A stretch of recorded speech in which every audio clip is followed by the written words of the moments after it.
Hello, everyone, and welcome to Global Wellness for All podcast.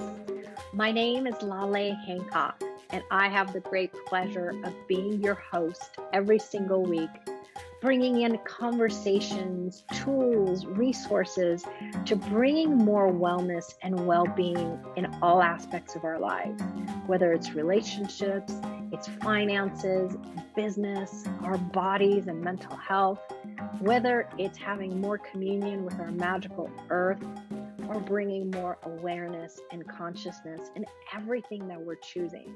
So thank you so much for being here. Hello, everyone, and welcome to this episode of Global Wellness for All. I'm here with one of my new friends, Dr. Miriam Zylberglait. Perfect. How does it get better? You know, names mean so much to me. Like, I never want to mispronounce them. And I know that this is one of the reasons you also go by Dr. Z, because you want this lazy people out there in the world who cannot say this name correctly. I am joining to the group because that's the last name that I adopted from my husband. So it was so difficult for me to spell it that when someone came with Dr. Z, I was like, oh my gosh, great. That's the way to go. So I am close to to you in this one. Well, I'm actually usually not the lazy one. But I'm so grateful you are here. And you know, for today's episode, we're actually talking about the well-being. And I know to some people it's a new concept, but to some of us like you and me, we've been discovering well-being for a while. And Dr. Z, will you please help me out a little bit? Just give the audience, people that are watching or listening, like a little bit about you and your background, because I was so intrigued when you and I met on LinkedIn to the synergies. And I love that you are a different kind of doctor than the ones that are out there. So the floor is all yours. So first of all, thank you so much for having me. I'm happy to be here. I am a different type of doctor. I don't know if I am so different from others because I want to think that all of us, we have the same goal, that is to help people and you know, to save life. Maybe my way to do it is a little different. And just to give you a little of idea about who I am and where I come from. I'm originally from Peru. I am Peruvian. I am a Latin girl. I work as a physician for 10 years in my country for the Navy as a geriatrician. And being close to my 40s, I was very successful in my professional life, but I was absolutely single.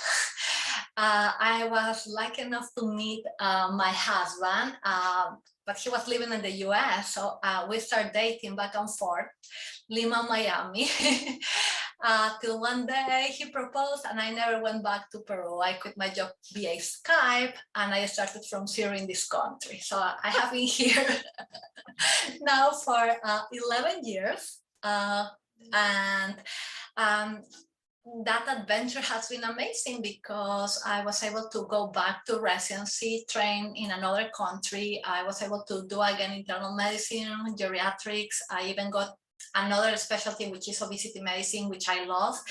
And in the meantime, I became a mom. So I was rounding at 3 a.m. with my super belly twice.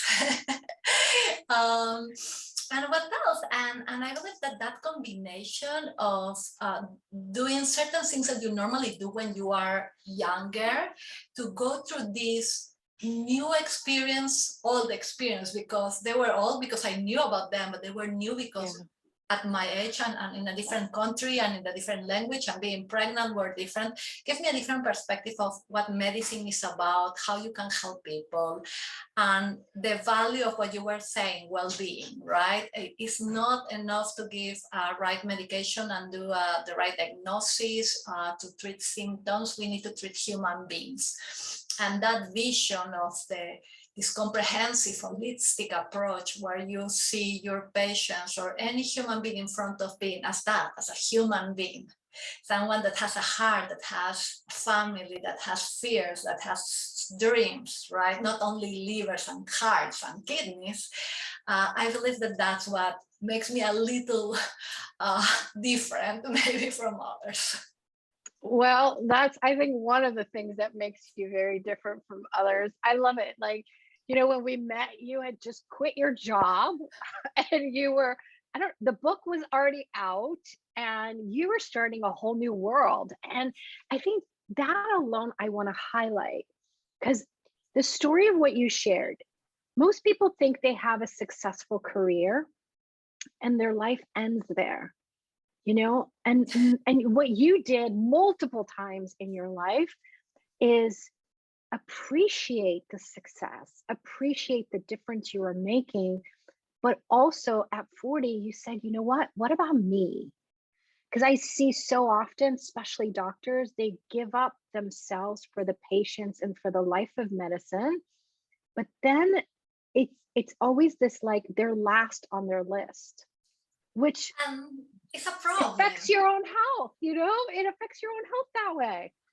Well, I need to admit that I am the perfect workaholic, type A, super stressed, hyperachiever person. So I will not remove any of these guilts or diagnoses from myself. And I am very transparent on that because I believe that I need to explain exactly what I am doing and why I'm doing. When I quit my job, I did it because I felt that the stress that my job was causing to me, and not because of medicine, but I was in administrative academic roles and I was in a position where I didn't feel that I belong anymore. And I was compromising my own family, my boys, because of trying to save the world.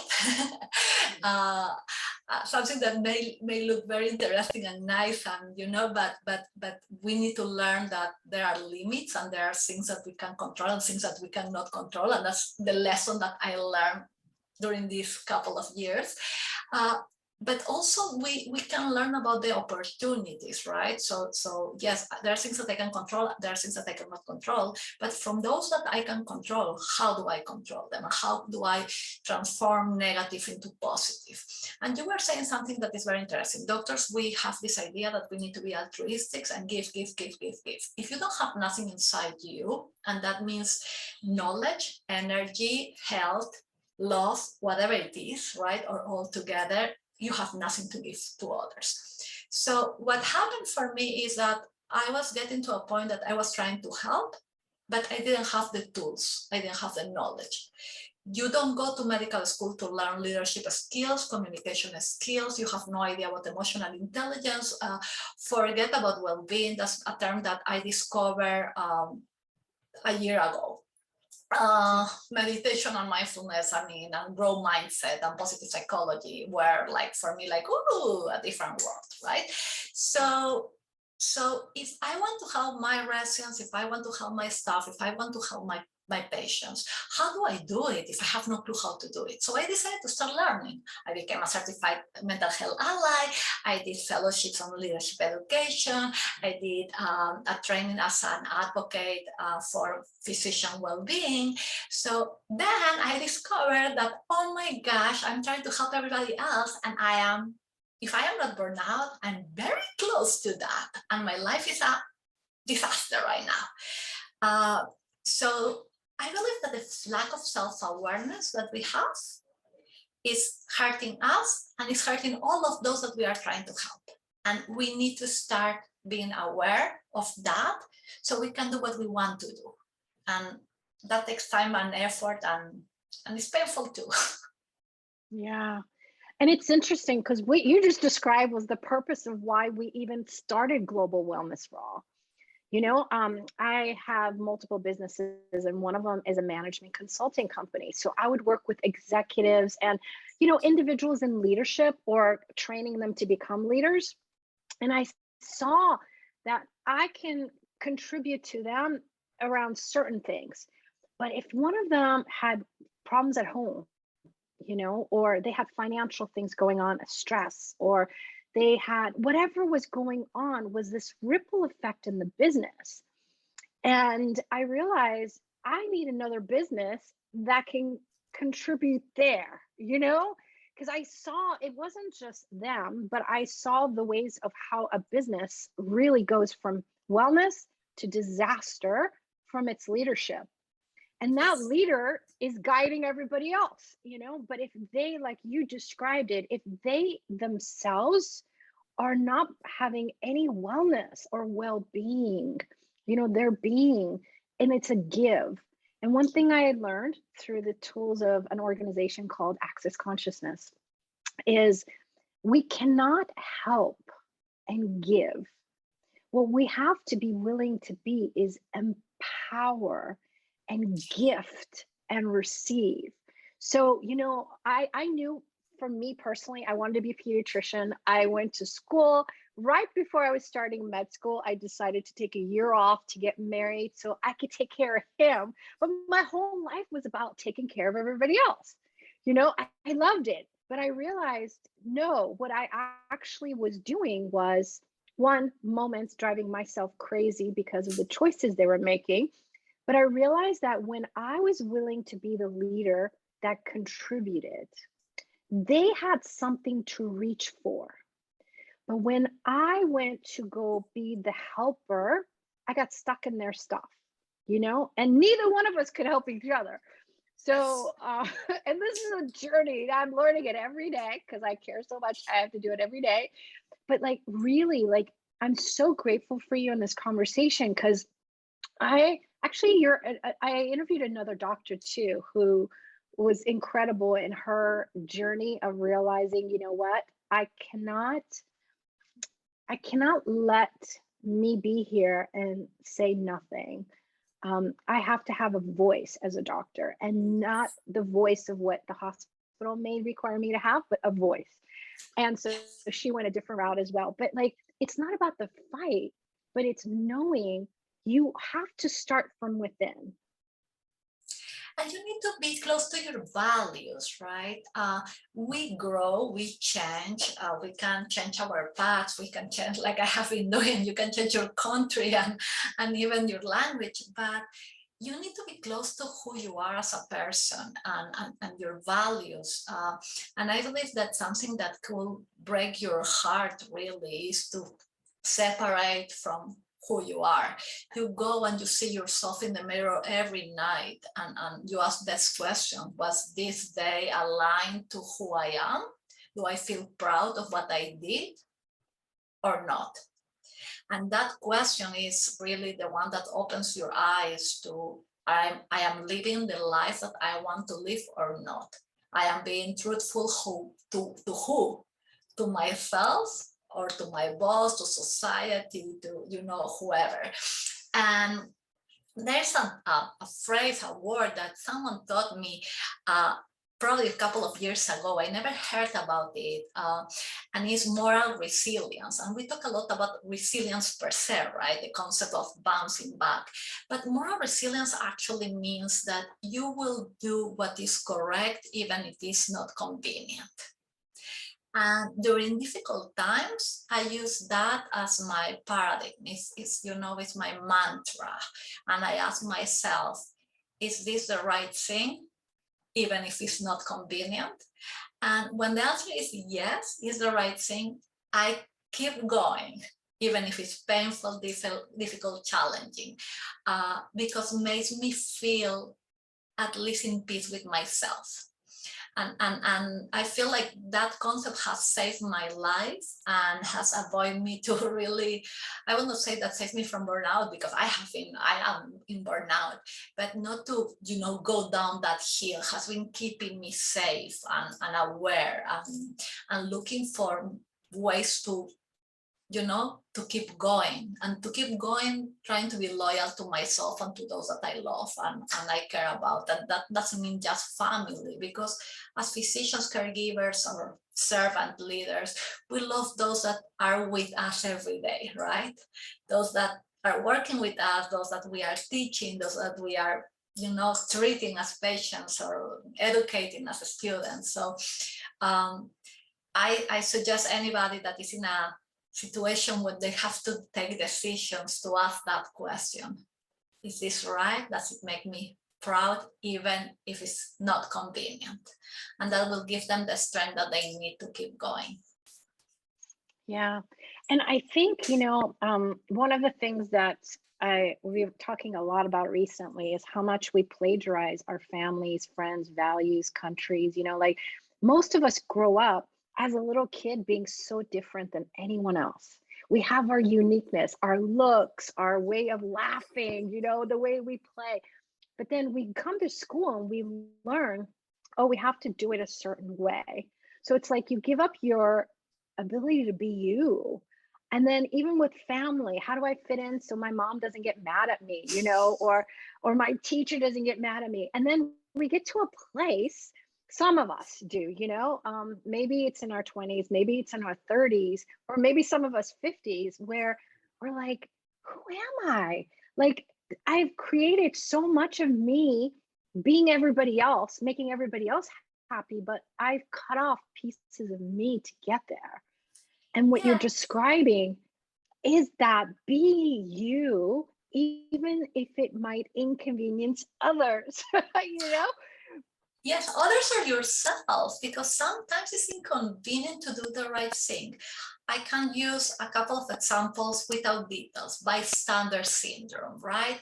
Being a witness of someone being abused or bullied or mistreated or discriminated, and just doing this because it's not convenient. I may be the next victim. I may lose my job, right? So yeah, that's inconvenient for yourself. Is that correct? Are you able to go to sleep today knowing that someone else is suffering and you are just doing zero?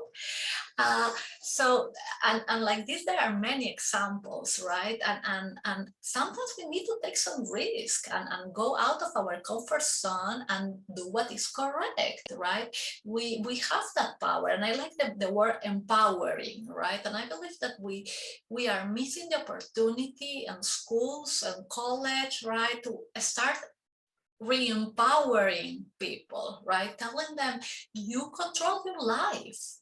You are not a victim of the circumstances. You are not a puppet.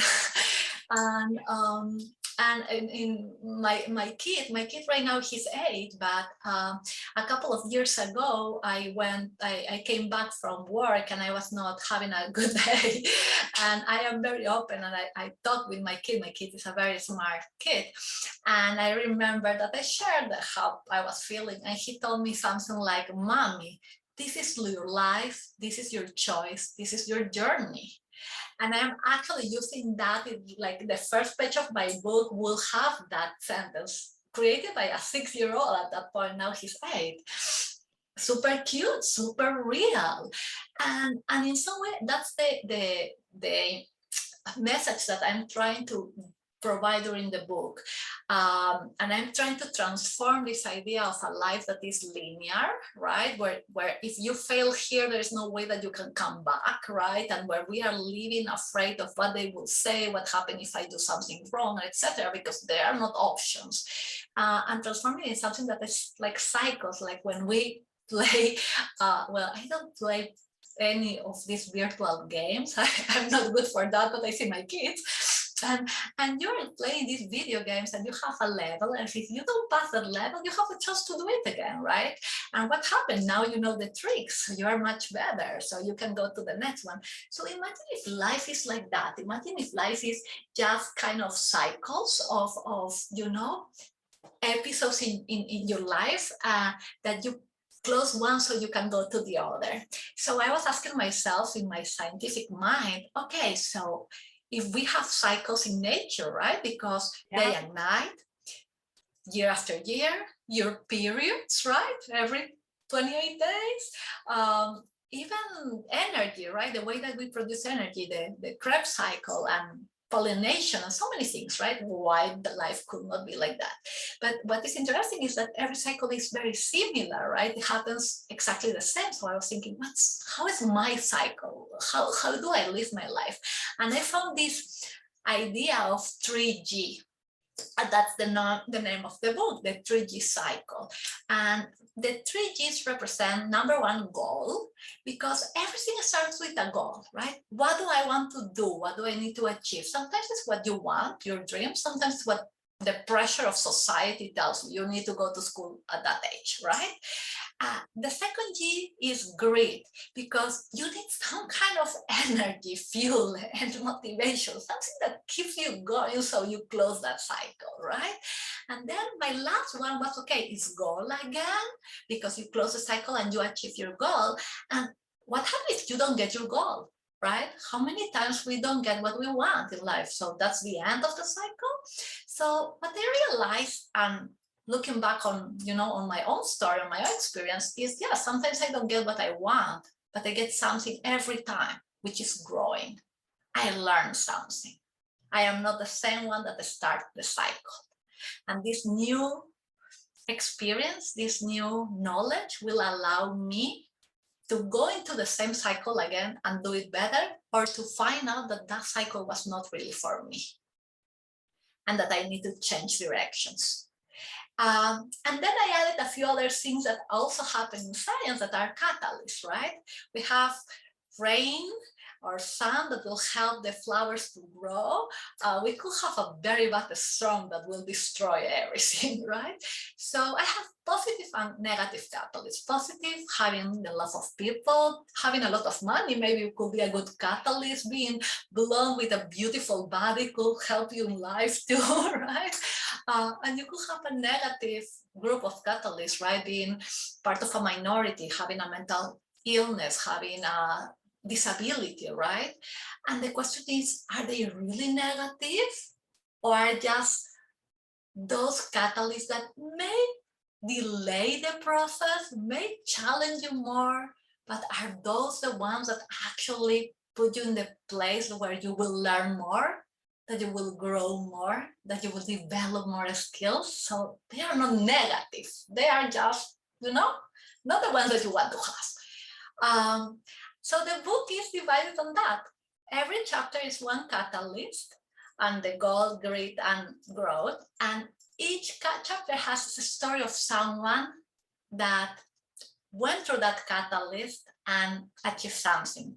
And let me share with you something that I didn't share with anybody else. You will be the first one to know this. Well, the second one, because the person knows.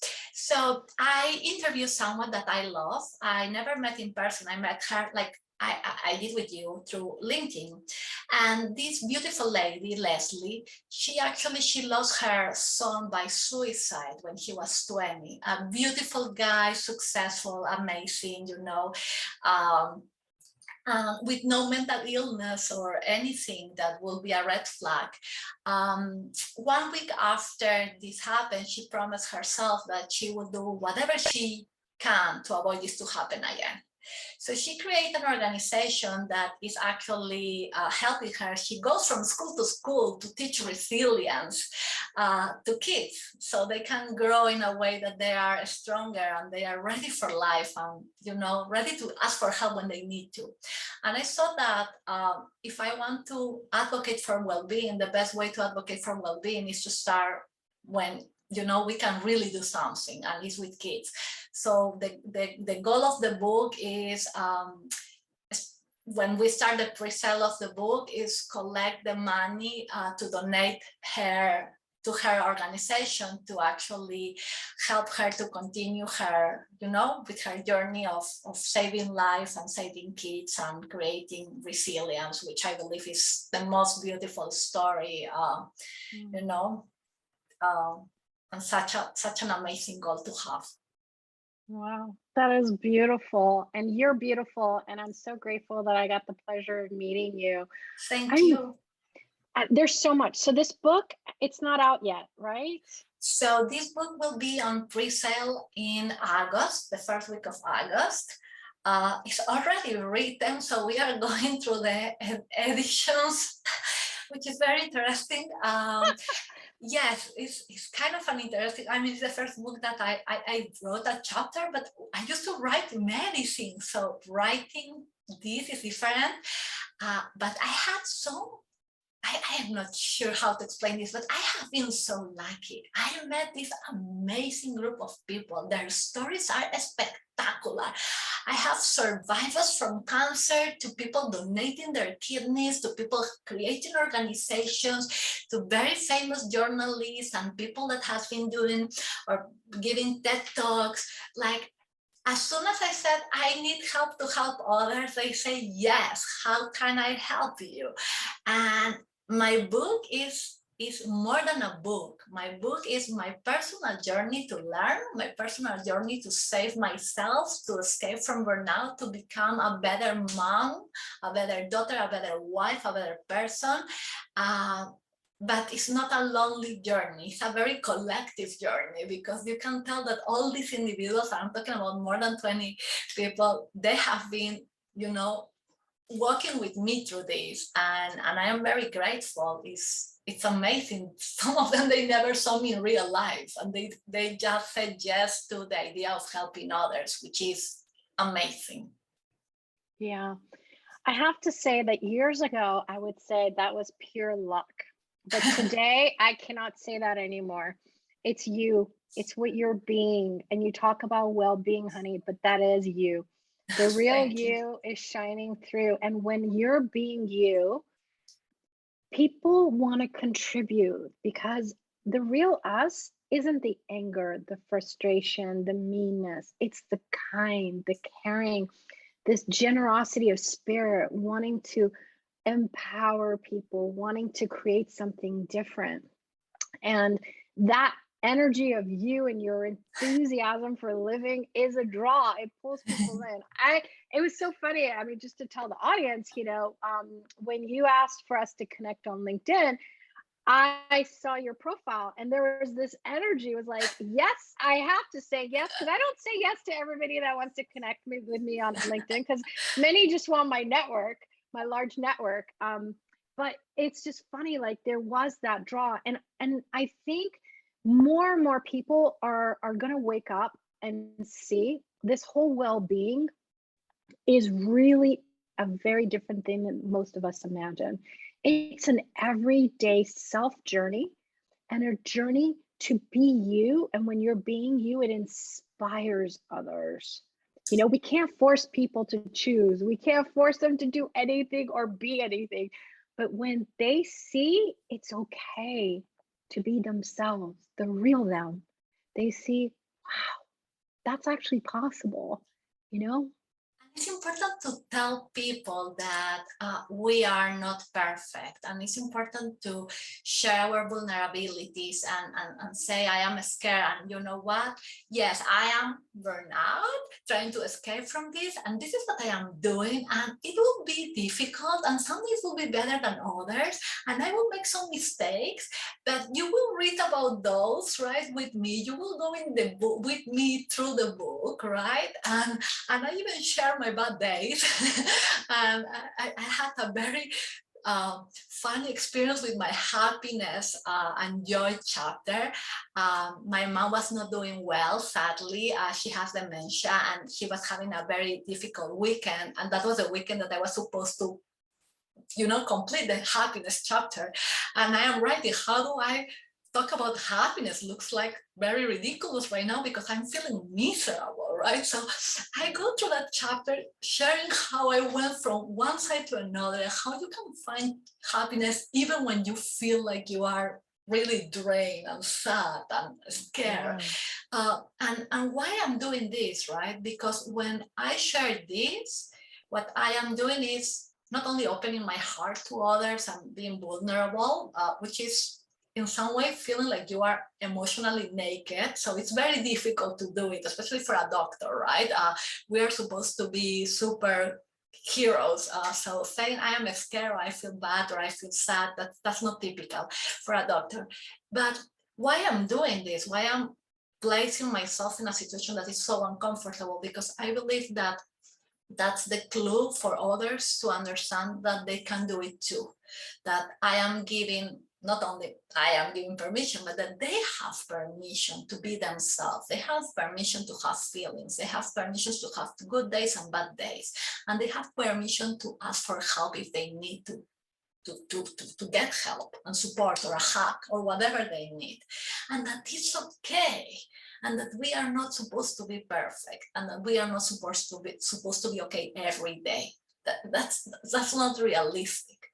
And the day that we remove that makeup, right, like the makeup of the clown that we use every day to show off, right, to go to work, we will feel less weight in our shoulders, because we will be appreciated by who we are, not who we seem to be. And that will remove so much stress, and that will give you so much space to take a deep breath, relax, and connect in an appropriate way with those that deserve to have you close to them. And if there's anybody there that doesn't like your real you, bye-bye. Okay. Bye-bye. But not okay bye-bye in a bad way, but our willingness to have allowance for people and their choices. But we also have to have allowance to be ourselves too, you know? And I can tell you my journey over the years, I've changed, you know, careers, I've changed countries, you name it. I've done so many things. I've gotten divorced.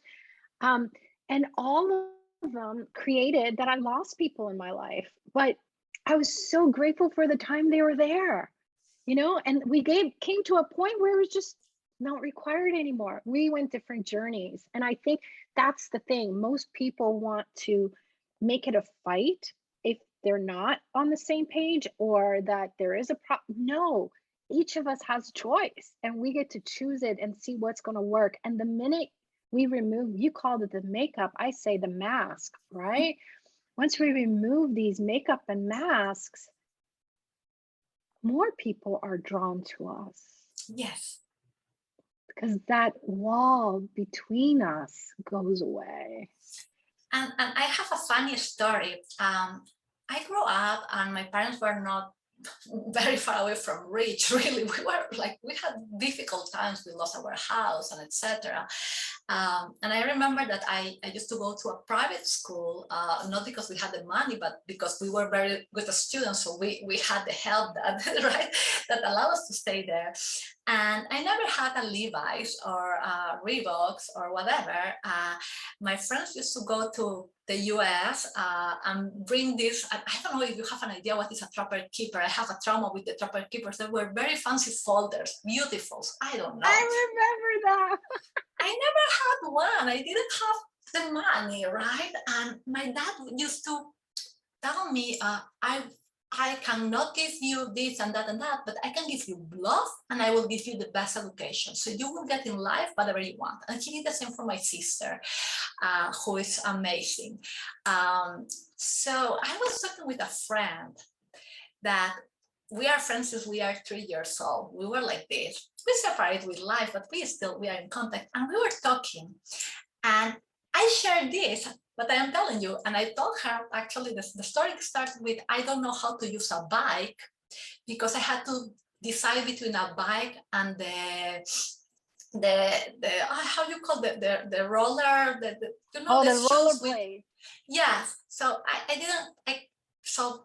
I never, I'm at 50, I'm not learning, right? I'm totally scared I will fall down for sure. And she laughs, it's like, are you kidding me? Like, why? And I explain, and she's like, oh my gosh. So you don't know that my parents were going through the same problem, and that all these things that you saw, they were not bought by my parents, but I had an uncle that had money and he will give me these things. So I was hiding from her, she was hiding from me. And 40 years later, we discovered that we were suffering the same, that we were ashamed for the same reasons, but what? I mean, such a difference, right? If you will be like, okay, this is who I am, this is what I am going through, and you will find out that your best friend is going through the same thing, that nobody judged you, and that you have someone to hug, right? And to tell the truth, and that you share the story, and that you are not alone. So that's the importance of removing the mask, right? Or the makeup, is that you will find out that there is a lot of people going through similar things, and that you are not alone, and that they will love you because you are who you are. That's it. And you will love them because of the same reasons. Yeah. What a beautiful way for us to end our show today. I'm so grateful to have you here, Miriam. It was so Thank you. wonderful. And once the book is on pre-sale, we will let people know. Actually, I want to bring you back. We'll get you back on the show talking about the book, because I think you even talking about the experience of creating the book might be a contribution for people. Many people, the book is so far away from them, it's just, but yet it's not. If it's something that interests you, even if you don't know how to write, there's just so many tools that are out there. There's so many people who can transcribe your voice mentioning what you'd like the book to be, and then they put it together. But we can have a whole show just dedicated about the book. Oh, and I am more than happy to share the information, the group that was helping me, because I joined a group that is the Creators Institute from Georgetown University. They have been my muses, my family through this. So I would love to help. I feel like this is a beautiful journey. This is a healing journey for anybody. And if I can be helpful and inspire others, more than happy. Wonderful. Well, thank you so much. And we'll have more information on where people can find you in the show notes. But thank you, Miriam. I'm so grateful for you. And thank you for this new world that you are bringing to the medical field, the family field, it's everywhere. So thank you for you, and so grateful to have you today. Thank you for everything that you are doing. I believe that you are changing the world, and you are giving people the opportunity to see the world with the real colors. And I believe that that is so important. And I send you a lot of good energies and love. And this is your life, this is your choice, this is your journey. And Ellie, if someday you will be big enough to hear me, I love you. I am proud of you. Thank you, everyone. See you next week. Bye-bye. Bye. Thank you so much for being here, whether you were listening or watching live or on a replay. We are so grateful for you. We want to hear from you. What would you like to hear about? What are topics that get you excited and you would like to know more about? You can message us on social media, whether it's Facebook, Instagram, Pinterest, or even sending us a message at globalwellnessforall.com/contact. And also, would you be willing to assist us? Would you be willing to contribute spreading these seeds of wellness and well-being to others? And as always, we are so happy you're here, and what is truly possible with our amazing planet the minute we're willing to have more wellness and well-being. See you next time.